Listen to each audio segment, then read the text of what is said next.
E aí a gente até conversou sobre a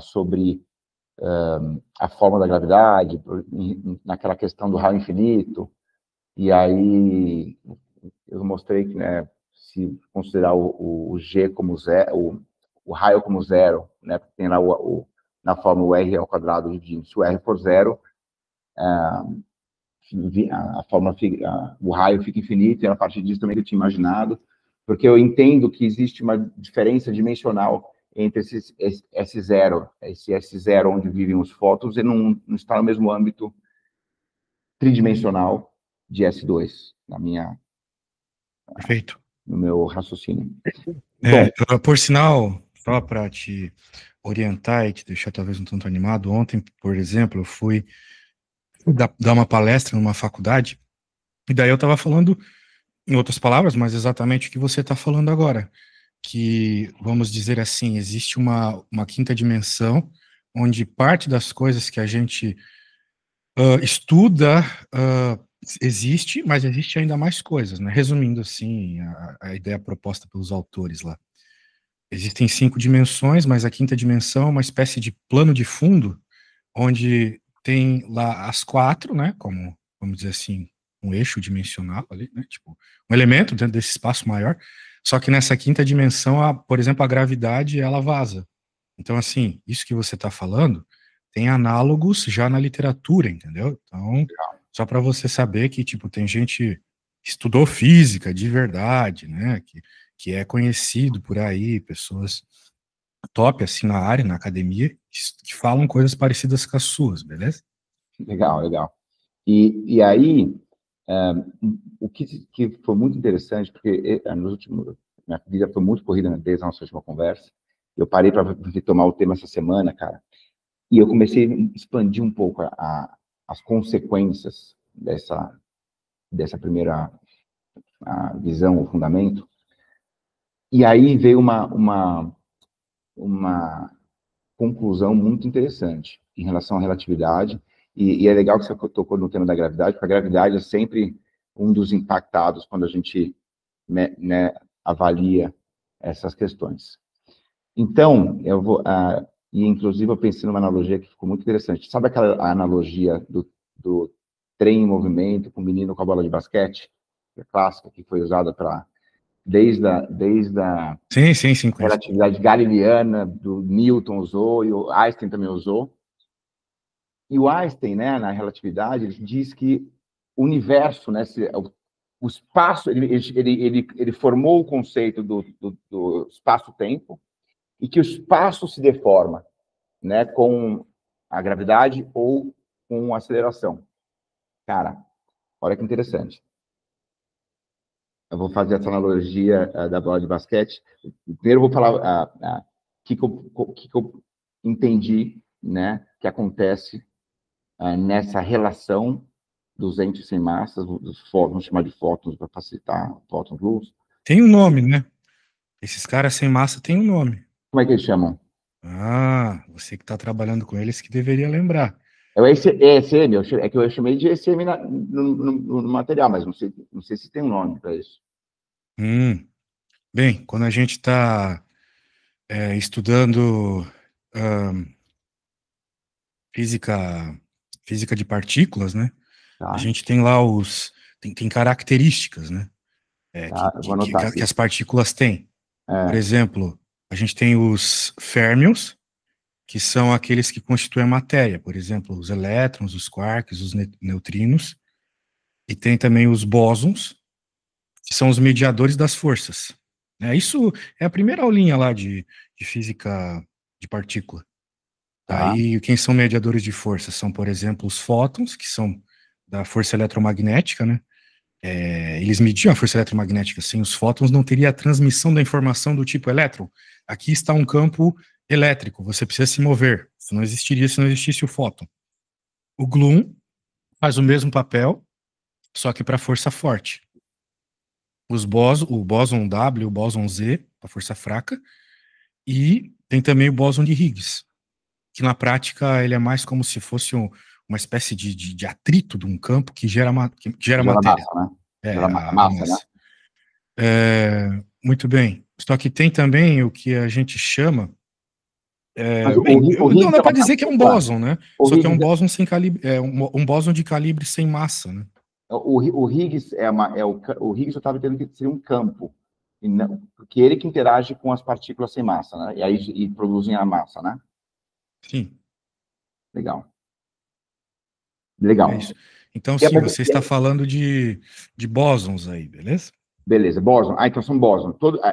São bósons. Sim. Legal. Ótimo, obrigado. E aí eu reconheço que, cara, eu não estudei nada para nesse período. Infelizmente, eu tive... Um dia a gente pode sentar e eu converso sobre muita coisa acontecendo na vida, graças a Deus, mas não pude parar para ler mais sobre o assunto. Mas aí, no final, só voltando a essa questão, quando eu comecei a imaginar como ocorre a interação dos bósons com os campos, vamos pegar aqui o campo, vamos falar aqui da força forte, que é o campo que gera força forte, tem um campo específico, é o gluon, porque o gluon é... Sim. O gluon não é que ele gera, ele traz a informação para a partícula que ela precisa sofrer a ação da força forte. E a força forte, por si só, é o campo. Já seria o campo, né? Sim. O campo, a força é um efeito da ação do campo, vamos dizer. Isso, exatamente. O campo pode estar lá sem gerar força em ninguém, né? Sem empurrar ninguém, mas a hora que você coloca uma partícula que interage com aquele tipo de campo, ela vai sofrer uma força. Legal. Então, vou falar de uma forma simplista, porque o meu pensamento, no final, ele foi simplista. Quando eu tenho essas partículas e campos interagindo, então eu tenho uma partícula que ela está na velocidade da luz, né, numa outra dimensão, imagino que seja bidimensional, ou uma membrana, ou unidimensional, mas acho que é mais uma membrana, uma coisa assim. E ela interage com o campo, e ela vai formar o espaço. Aquilo cria o espaço. E aquele movimento daquela partícula que continua sendo na velocidade da luz, só que ele passa agora a vibrar nesse espaço tridimensional, com o campo. Beleza. Aí, o que é interessante? Se a gente pega ali, essa vibração, essa interação, ela ocorre sempre na velocidade da luz. Se eu tenho um corpo que está em movimento, em aceleração, versus um outro corpo que está um referencial, está estático, quando eu me movimento e essas movimentações internas, né, desse corpo massivo estão interagindo com o limite da velocidade da luz e eu estou exigindo que esse corpo avance por um espaço maior, necessariamente essas interações vão ocorrer numa cadência, e para a cadência, leia-se tempo, que é a nossa percepção de tempo, no final, é a cadência sucessiva dessas interações. A cadência desse corpo em movimento, por ela ocorrer num espaço maior, ela ocorre num ritmo mais baixo do que um outro corpo que esteja parado. Sim. E isso é uma forma que eu entendi muito mais simples de entender a questão da dilatação, da variação do tempo com a velocidade, que não é necessariamente a forma que a relatividade explica. Ela explica essa variação, porque essa dilatação ela vai ocorrer, mas ela ocorre não que o universo se expande, mas aquele corpo massivo é que ele vai sofrer, ele está sofrendo essa dilatação por estar se movimentando, e o tempo é que vai mudar porque a cadência muda. Mas não houve uma retração do espaço-tempo. E sim, a diferença é a cadência entre esses dois corpos massivos. E a percepção de tempo será diferente entre eles. Perfeito. Relatividade é resumidamente isso, né? Sim, porém, o que eu havia entendido, o que eu compreendia da relatividade é que tem uma diferença. Que aí até vai ter um impacto na gravidade, na minha visão. Porque ele diz que esse movimento gera uma deformação no universo, ou no espaço-tempo. Uhum. E eu entendo que não. A matéria, ela vai sofrer uma deformação enquanto em movimento, até que eu vou ter aquele momento em que aquele campo sofre interação, aquela interação, ao se movimentar, ela vai se movimentando também na velocidade da luz, a partir do momento que esse movimento vai levando cada partícula, né, em direção ao movimento, mas não que haja uma deformação do espaço. Não sei se isso está claro da Não forma... precisa, ou seja, tu está dizendo que não precisa de uma deformação no espaço para acontecer o que está acontecendo, é isso? Não. E eu não sei se existe evidência dessa deformação do espaço. O que tem é evidência. Porque, assim, quando ele diz... E aí seria um ponto para a gente... Porque eu estava tentando buscar alguma forma da gente... Porque você falou, poxa, não pode ficar um papo de maluco, ou de bar, né? Onde a gente consegue provar? Então, por exemplo, essas deformações elas ocorrem no espaço intraatômico, no espaço intranuclear, atômico, quântico, ou no espaço, né? Em que nível se dão essas deformações? Eu acho que a forma que eu estou colocando aqui vai evidenciar uma esfera diferente em relação ao que prega a relatividade. Obviamente, estou falando aqui com toda humildade. Meu objetivo aqui também é aprender. Estou usando Claro. né? Então, assim, se eu estiver redondamente enganado ou não, ou que a gente aprenda... Assim, eu gosto muito do que você está propondo aí, do tipo, talvez o efeito de dilatação não exista, porque por muito tempo não existiu. E, na verdade, eu vou te contar uma história bem séria aqui, que talvez te ajude nas orientações aí dos vídeos que tu vai procurar no YouTube, para aprender essa matéria aí de Brana, coisas do gênero, que é o seguinte: quando o Einstein ele propôs a deformação do espaço, foi por um motivo muito tosco, na minha opinião, eu vou te falar. Existe um experimento chamado experimento de Morrison, uma coisa assim, não lembro agora o nome do primeiro cientista, mas o segundo é o Morrison, que eles pensavam o seguinte: poxa, o Sol está aqui e a Terra está aqui, a Terra gira em torno do Sol. Uma forma de provar isso é quanto... Olha só que tosco, na minha opinião, né? Mas é um experimento muito importante para a história da ciência. Uma forma de provar que a Terra gira, ou pelo menos provar que existe um fluido por onde... o éter, né? É o éter, né? Exatamente, o éter, exatamente. Isso aí. Provar que existe um fluido que a gente chama de éter, por onde a onda eletromagnética, que a gente chama de luz, chega na Terra, é o seguinte: eu vou criar um dispositivo onde vai ter momentos que a luz, por a Terra estar aqui, vai chegar numa inclinação, vai ter momentos por ela estar um pouco mais perto, ela vai chegar com outra inclinação,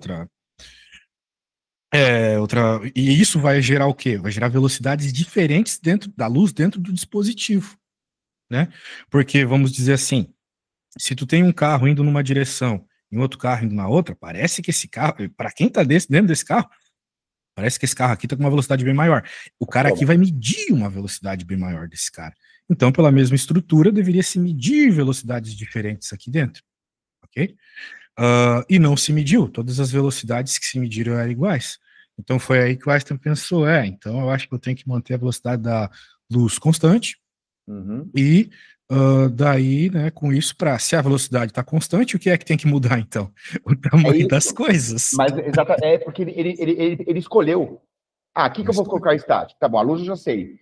Então eu vou também falar que a deformação do universo. O que eu estou propondo aqui, que pode ocorrer a deformação da matéria, mas não do universo.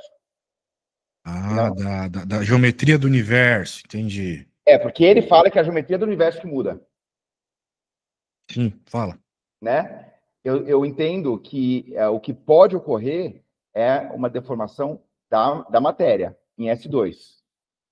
Né? Ou seja, daquilo que está sendo, daquela interação de campo com matéria, mas não que o universo em si esteja sendo impactado. E aí sim, eu acho que sim, acaba se criando espaço uma questão da gravidade, porque se eu tenho deformação da matéria, mas não tenho do espaço, eu tenho uma deformação. E eu ainda estou tentando montar, porque a gravidade, para mim, ainda é coisa que ainda não está 100% fechada na minha cabeça.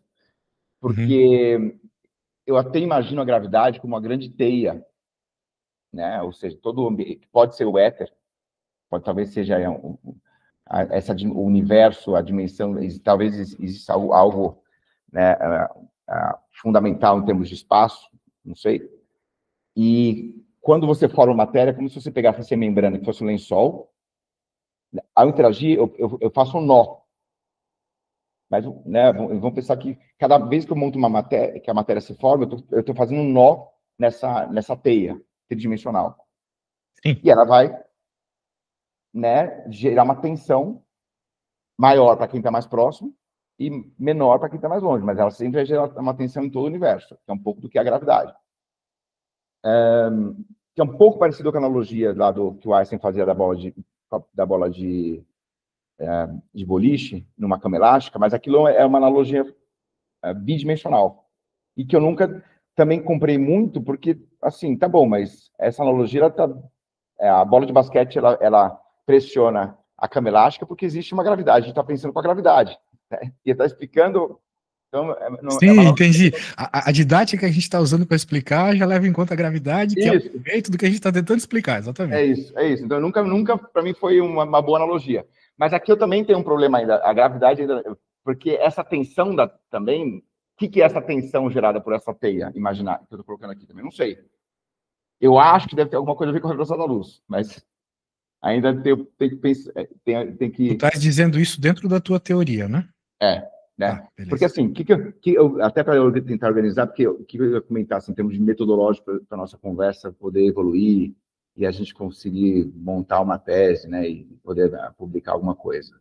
Seria o grande objetivo, sucesso da nossa conversa, além do aprendizado todo que vai gerar. Deixa eu só pegar aqui nas minhas conversas com o meu amigo ChatGPT. E aí, mentindo só. Estava aqui, ó. Então, tem essa questão da forma de explicar a dilatação do tempo em relação à relatividade, né? Aqui, tá.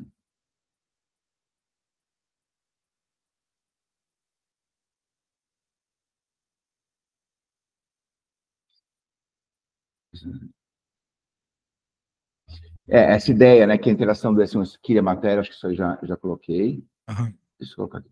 Nossa, conversei tanto.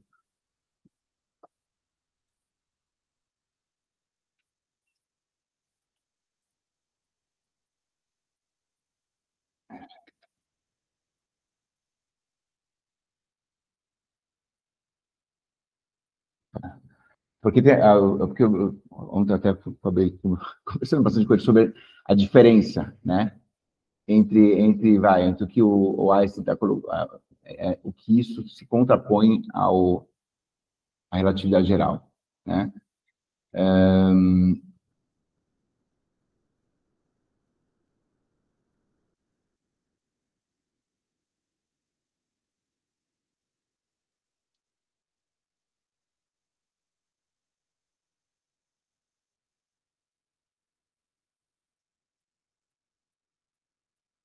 Eu acho que eu coloquei tudo, que no final a diferença, né, é a questão da dilatação, ao princípio dessa dilatação, né, da geometria do espaço.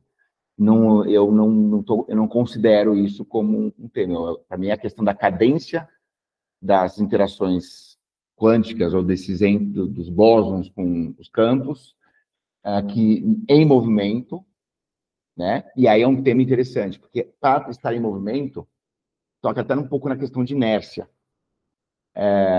E acho que você até colocou isso na última aula, que eu achei interessante, que existe o espaço sem nada?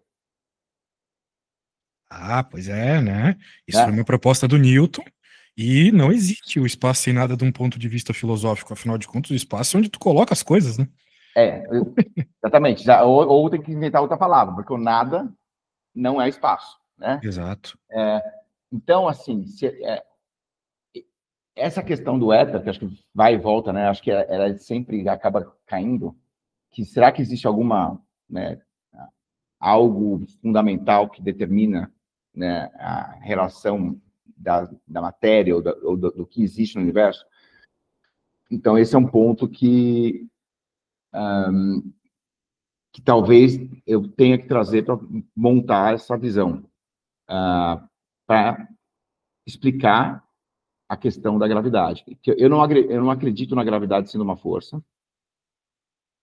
Eu tenho uma tese há muito tempo que eu Mas brincava... peraí, se a gravidade não é uma força, então, tudo bem, eu gosto dessa ideia, porque eu também tenho minhas coisas contra a gravidade do jeito que ela é entendida. Eu acho que você está usando mal as palavras, porque gravidade e força da gravidade é a mesma coisa. Perdão, você tem razão. Eu não acredito nos gravitons. Beleza, legal. Tá? Eu não acho que tem uma partícula mágica que... Não.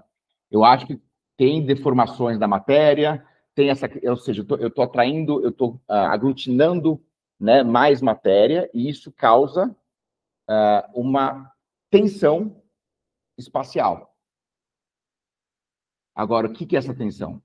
E uma das minhas grandes críticas em relação à física, né, como todo, é o seguinte, cara, a gente chama de força, mas ninguém nunca explica que porra é essa que é força. Que é uma força, né, cara? Assim, é um negócio que eu acho engraçado. Ok, a gente tem que ser prático, no final, a gente domina os efeitos, né, da maioria das forças, mas, pô, a gente não entende o que é uma força. E eu tendo a imaginar até, nessa evolução do pensamento, que talvez seja uma única força que existe, só que ela é exercida em esferas diferentes. Então, talvez a mesma força fraca, a forte, a fraca, a eletromagnética e a gravidade sejam efeitos do mesmo campo em esferas diferentes, nuclear, atômica, né? Quando não é atômica, é o quê? Da nossa... Tem muita coisa que pode ser. E a gravidade. Peraí, deixa eu ver se eu entendi. Pode ser que eu esteja acompanhando mal a tua ideia. Você falou que é tudo a mesma força, é tudo a mesma coisa que causa esses efeitos. Não é nenhuma afirmação ainda. Eu ainda reflito sobre isso. Porque eu tendo a achar que a origem das coisas são mais simples. Né? Que não tem tanta complexidade. Sim, isso se chama navalha de Ockham. Olha, ouviu falar dessa teoria filosófica? Não. A navalha de Ockham diz que se tem duas explicações para uma coisa, a mais simples é a certa. Eu tendo a achar... E Einstein também sempre falou muito da simplicidade, né? Eu acho que, no final, eu acho que a quântica, todas as... A gente está errando, porque a gente está, sabe, aceitando premissas e aí vai tentando preencher as coisas, mas está muito complexo e não é tão... Claro que a coisa, na complexidade, quando você joga tudo junto, né? Se você jogar quiser analisar jogar um saco de açúcar no chão e prever o que vai acontecer, é altamente complexo. Mas a origem das coisas, em tese, né? Se a gente está falando de um negócio que tem a ver com a formação do universo, ela necessariamente virá de algo simples. Para ter virado de algo complexo, quer dizer que essa complexidade vem de algo mais simples. Senão nem seria complexo, né? Sim. Em tese, assim, no final, vai chegar numa coisa só. Eu vou te dar uma ideia que eu acho que vai ser bom para o segmento da filosofia da tua ideia, que é o seguinte, não é...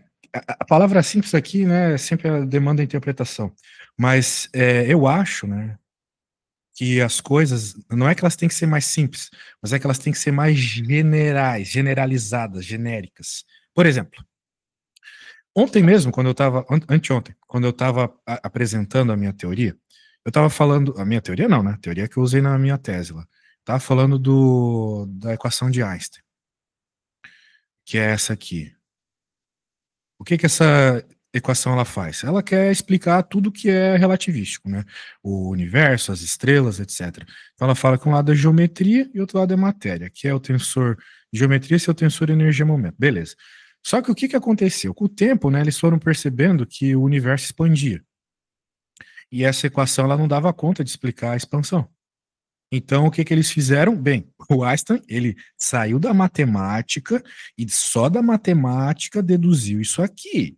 Ou seja, ele saiu e chegou nisso de um primeiro princípio, a gente chama na ciência, primeiro princípio. Muito bem. Então o maluco veio e falou: não tá, essa equação ela não explica a aceleração, beleza. Eu vou colocar um outro termo aqui, à mão, ad hoc, a gente chama na ciência de ad hoc, ou ad hoc, né? Uhum. Que vai agora dar conta da expansão do universo.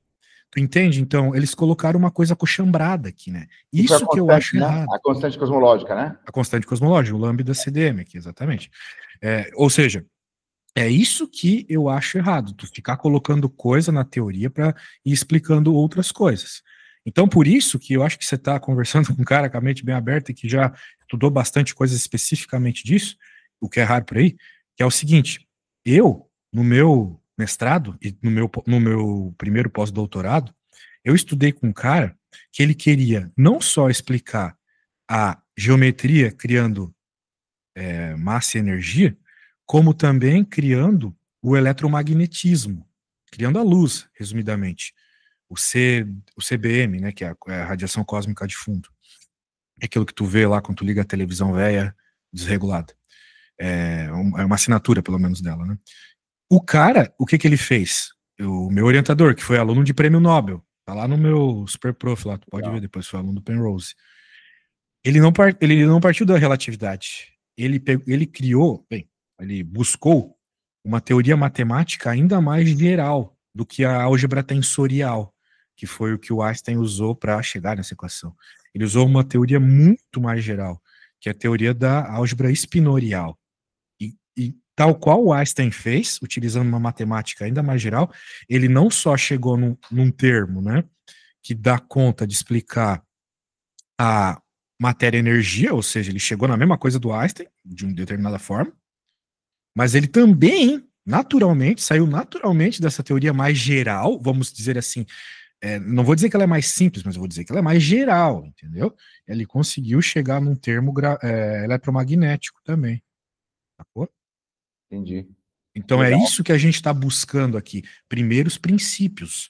Utilizando uma teoria mais geral, você explicar mais coisas por primeiros princípios, né? Não vir um maluco aqui dizer, não, vamos colocar então um termo de eletromagnetismo aqui à mão na teoria onde ele não apareceu. Não, esse negócio apareceu naturalmente na teoria.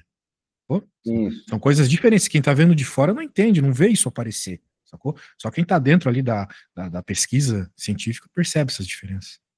E é interessante porque quando você isso comecei a notar, porque assim, quando eu voltei a refletir essa semana sobre a tese inicial, automaticamente eu comecei ela começou a alterar a forma de ver a aceleração, o espaço. Por quê? Porque os fundamentos eles vão reproduzir visões diferentes do funcionamento do universo dentro desse fundamento.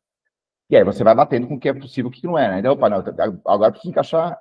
Mas calma aí, o universo, por exemplo, a questão do Big Bang foi uma coisa que eu falei, poxa, isso aqui, como é que a gente vai explicar o Big Bang dentro dessa visão de S1 e S2? Na minha visão, o Big Bang, ele ocorre dentro de S2. Ou seja, na interação,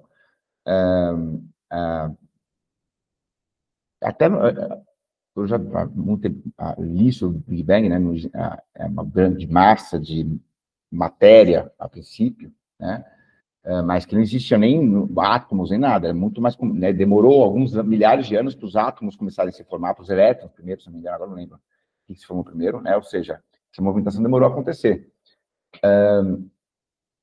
Mas uma das coisas mais malucas que eu já pensei, que podem ser o fundamento da gravidade, é o seguinte, porque é muita coincidência a gravidade se apresentar como aceleração, não é? Porque o Einstein, na relatividade, o fundamento dela é uma premissa que, né, a gente não consegue identificar a aceleração ou gravidade, né, dentro né, de um ambiente fechado, etc. Esse foi o postulado, e ele começou, né, a fazer as análises. Então, se isso eu sei que acontece na aceleração, vai acontecer na gravidade. E aí ele montou a teoria toda. Cara, e se o Big Bang produziu essa aceleração espacial, e até hoje, e essa aceleração espacial ocorre, inclusive, no nível intraatômico. Ou seja, nós estamos o tempo inteiro em expansão. E essa expansão, assim como a bexiga, ela vai, quanto mais longínqua, quanto mais tempo eu tenho dessa dilatação, maior a minha aceleração, porque, assim como a bexiga, quanto mais ela enche, cada vez ela se acelera, a expansão entre, né, os espaços da bexiga aumentam. Isso pode ser que seja isso, que a gente esteja, desde o Big Bang, em expansão, mas não é no universo, no nível macro, é inclusive no nível intra-atômico, o que seria muito maluco, mas pode ser que isso... Bem, não é nada de maluco, na real, é o que acontece, né? Eu entendo dessa forma. Você também acha? Mas mesmo no nível Sim, no nível intra. Tanto é que a teoria do Big Crunch, eu não sei se você conhece ela, ou é o Big Rip, não lembro agora, ela diz que a expansão, a energia escura ela vai crescer tanto, e a expansão vai ficar tão acelerada, que mesmo no nível, a expansão que ocorre no nível atômico vai ser tão forte, né, que vai fazer os átomos perderem a coesão, não vai ter mais átomo, tipo, não vai ter mais elétron circulando no núcleo, eventualmente o núcleo vai deixar de existir também, por causa da energia escura expandindo tudo, né, incluindo em nível atômico. Veja, eu acho que você entendeu mal a expansão, para falar a verdade, porque deixa eu te mostrar um desenho bem tosco. A expansão, vou ter que usar o Paint, porque eu não sei fazer isso aqui nesse software que eu uso, ó. A expansão, ela não é isso aqui, ó. Eu acho que você está pensando que a expansão é isso aqui. Aqui está o universo, né? A expansão vai ser as coisas aumentarem para cá. Vai aumentar para cá. Depois aumenta mais um pouco para cá. Isso. Não, a expansão não é isso. Não, a expansão é isso aqui, ó. Você tem um universo e daí você vai, ó. É diferente. Porque você não está criando coisas do nada depois de algo que já existe. Você está pegando aquilo que existe e aumentando. Sim, não. Não, isso é minha visão também. Perfeito. O universo em si está expandindo. Mas essa é a visão natural já da ciência. Pelo menos pelo que me consta, né? Sim, mas isso, eu não sei se a compreensão é que isso acontece no nível macroatômico ou microatômico, chama assim, vai. Entendeu? Porque eles falam assim, olha, os planetas estão expandindo. Então, ou as estrelas, então eu vou medir a estrela. Mas, cara, tem um negócio maior ainda. Se eu estou expandindo dentro do nível atômico, a inflação é muito maior. E eu não vou conseguir medir, talvez, isso. Acredito eu. Porque essa medição que acontece no nível macro não é percebida. Aquilo que acontece no nível microatômico não é percebido na expansão macro.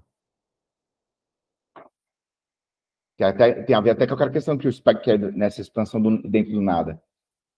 Então, porque eles chegaram à conclusão que o universo está em expansão a partir, né, das ondas, né, das estrelas que estão em expansão, que ficam vermelhas, né, se não me engano. Redshift, isso. Então, eu não sei se a gente conseguiria perceber, não sei se a gente consegue perceber ou verificar essa expansão intraatômica, se ela acontece nesse nível. Ou se ela se dá a expansão do universo a partir dessa força de expansão já no nível não atômico. Então, essa é a minha dúvida. Não sei se isso já é um ponto debatido ou já é um ponto pacífico nas teorias, né? Essa expansão se dando no nível atômico. Sim, é no nível atômico. Na verdade, é em tudo, né? A questão é que... É o espaço em si, ou seja, aquele espaço até que o Einstein, que ele fala que se deforma, isso está em expansão. Sim. Ok. Eu acho que essa é a diferença principal, então, dessa tese que eu coloco. Eu acho que o que está em expansão é S2. Mas os campos e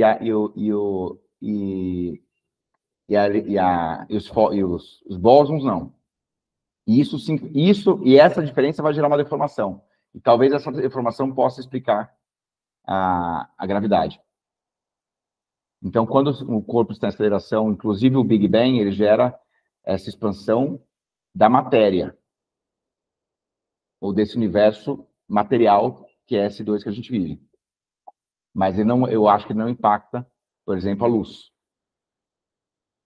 A expansão não impacta a luz. Eu acho que não.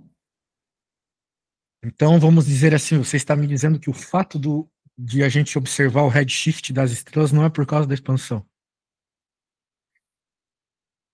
Não, eu acho que isso já na nossa ótica em S2, que a gente está nesse mundo, nesse local tridimensional, esse é o impacto, é a forma como a gente mede. Mas a luz em si, ela não é impactada.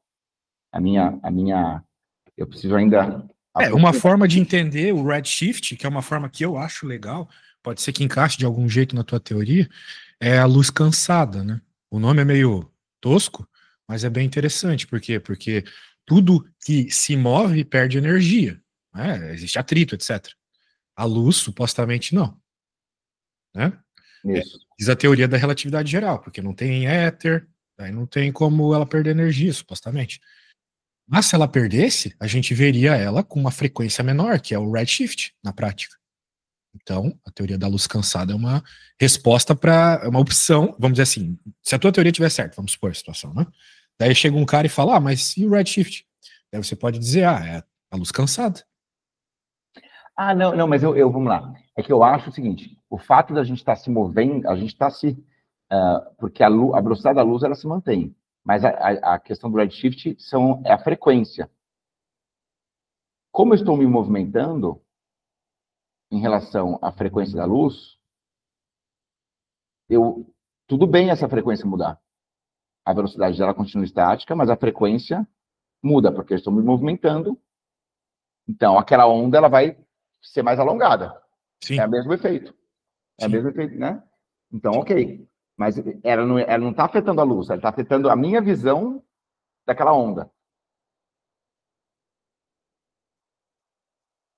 Ah, tá. É que assim, para começar, né, tem dois tipos de redshift, né? Tem o redshift da expansão e o redshift gravitacional também. Então tem essas duas situações que a gente tem que avaliar. Isso é uma coisa que ninguém sabe, tá? Talvez que pouca gente sabe, sendo mais preciso. Talvez seja interessante para você colocar na sua teoria. Quando a turma fala de redshift, elas estão pensando que é tudo a mesma coisa, e não é. Existe o redshift associado ao fato das estrelas, etc., estarem se distanciando da Terra, e existe um redshift associado à, à gravidade. Vamos dizer Faz assim, sentido, né? Porque em tese, a gravidade e a aceleração geram os mesmos efeitos, né? não, vamos dizer assim, tu tens assim, situação bem tosca. Tu tens um buraco negro e tá atraindo uma estrela. Daí tu tá aqui observando isso acontecer. E tá atraindo, claro, por causa da Não, deformação claro. do espaço-tempo. Isso. Daí, então, esse redshift que você tá vendo da estrela é devido à deformação do espaço-tempo. Perfeito, é isso, né? Só que Entendi. existe um outro redshift, que é Da devido à expansão. aceleração Uhum. da energia escura, etc., que faz todas as estrelas se distanciarem da Terra. Né? E já é outro redshift, é um redshift por outro efeito, entendeu? Exatamente, perfeito. Isso. Entendi. Cara, eu preciso ir no banheiro rapidinho. Já volto, tá? Enquanto isso, vai pensando Tranquilo. melhor nas suas ideias para me apresentar aí. Rapidinho.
Pronto, cara, desculpa. Imagina, tranquilo.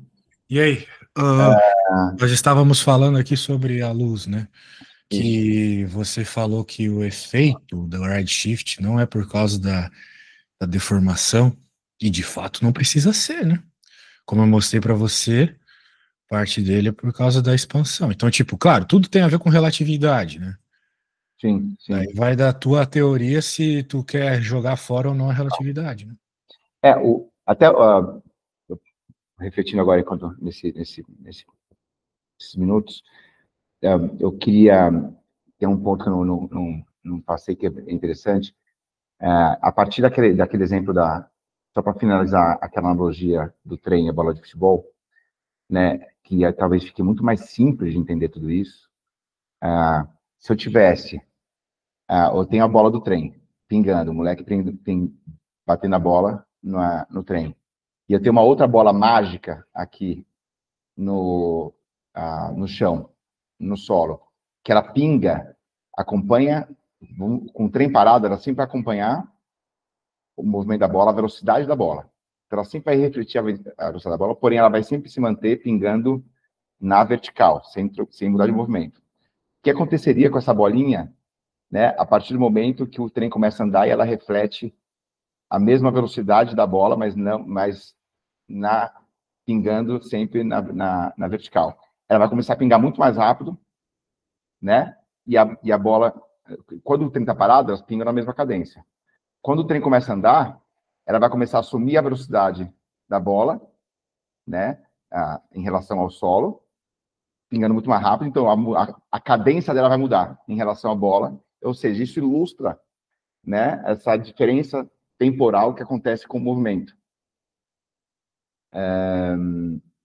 E aí, eu acho que isso fica mais simples, né? Porque eu nunca... Era muito difícil de entender a questão da dilatação do tempo, e aí fica claro por que a velocidade da luz é sempre constante. Sim. Né? Aí opa, calma, por quê? Porque ela é limitadora.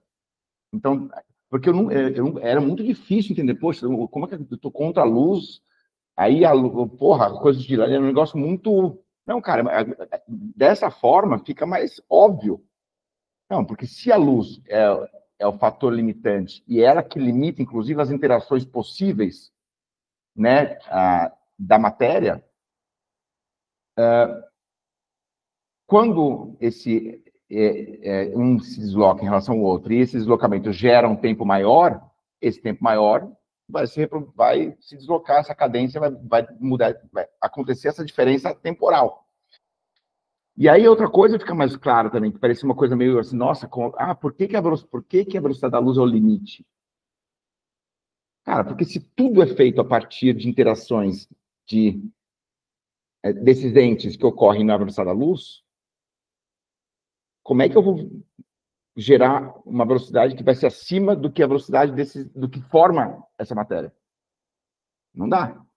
E a mesma coisa que força que eu vou conseguir aplicar que seja maior do que essa velocidade? Não dá. Porque essa força, o que eu tenho de força, que são os campos, eles já estão inseridos nesse limite da velocidade da luz. Tá. Então, né, Acho que eu entendi tua ideia. Fica mais claro entender coisas que, pelo menos na relatividade, eram coisas muito, tipo, mas como se fossem postulados matemáticos, né? Que, isso chegou-se à conclusão para matemática. Não, mas isso não é só matemática, fica...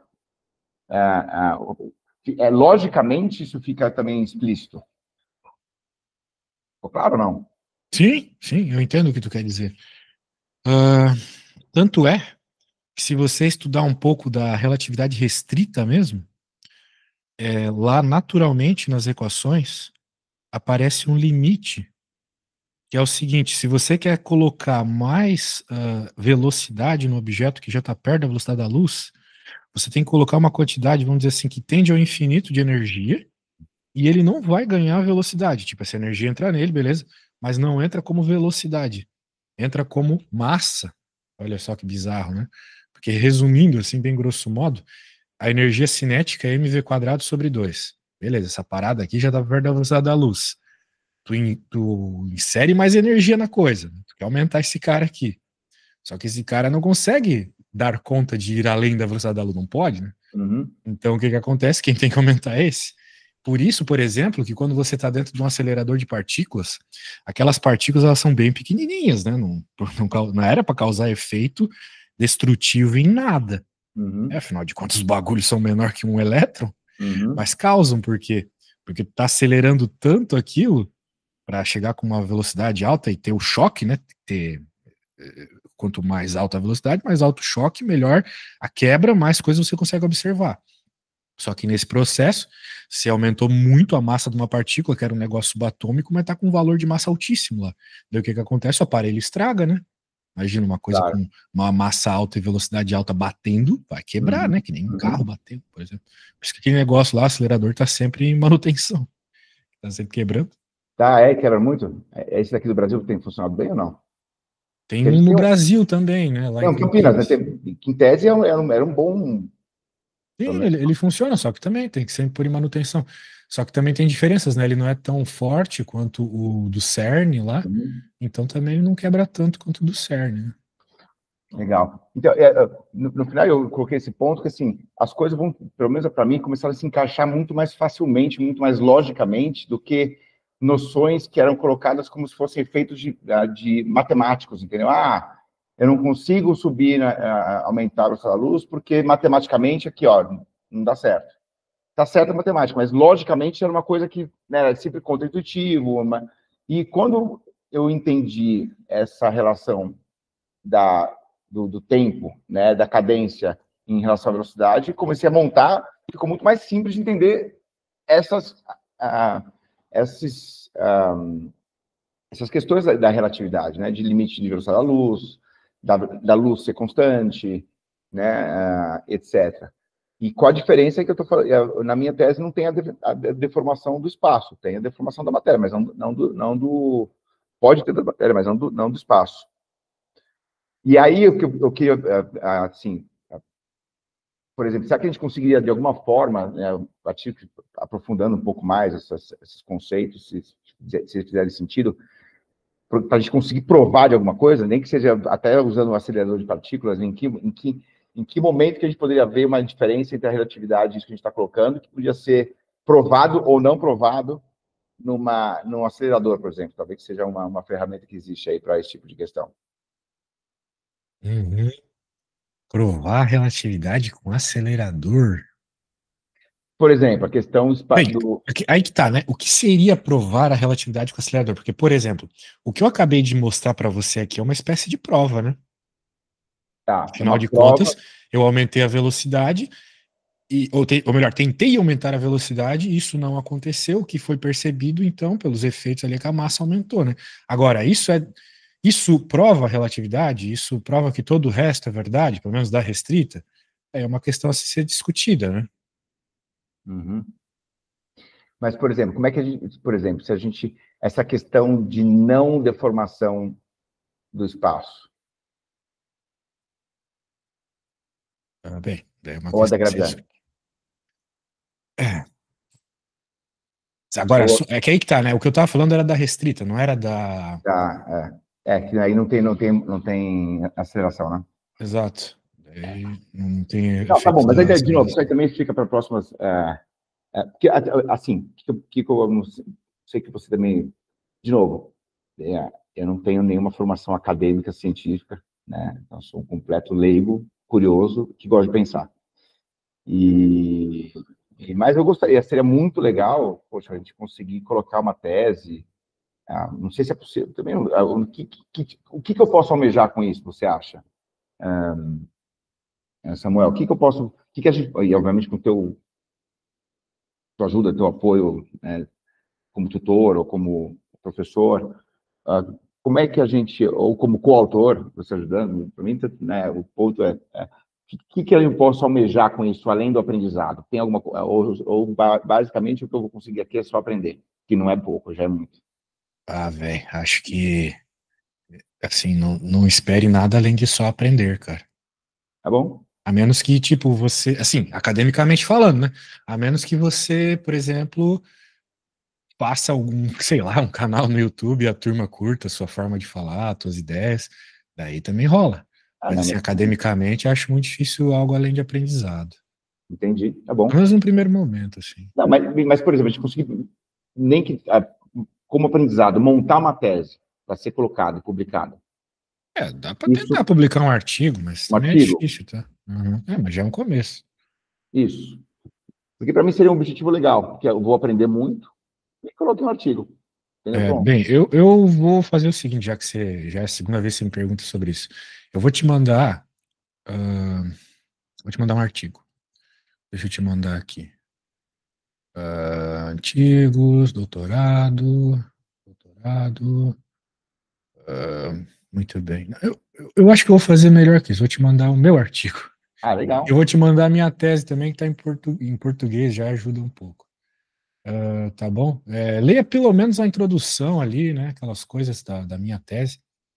Acho que vai te ajudar a ter uma ideia do que dá para alcançar isso, e eu acho que dá para alcançar, beleza? Legal. Show de Legal. bola. Então é isso, meu parceiro. A gente se fala. Obrigado, viu, cara? Valeu. Um Eu que abraço. agradeço. Abraço. Tchau, tchau.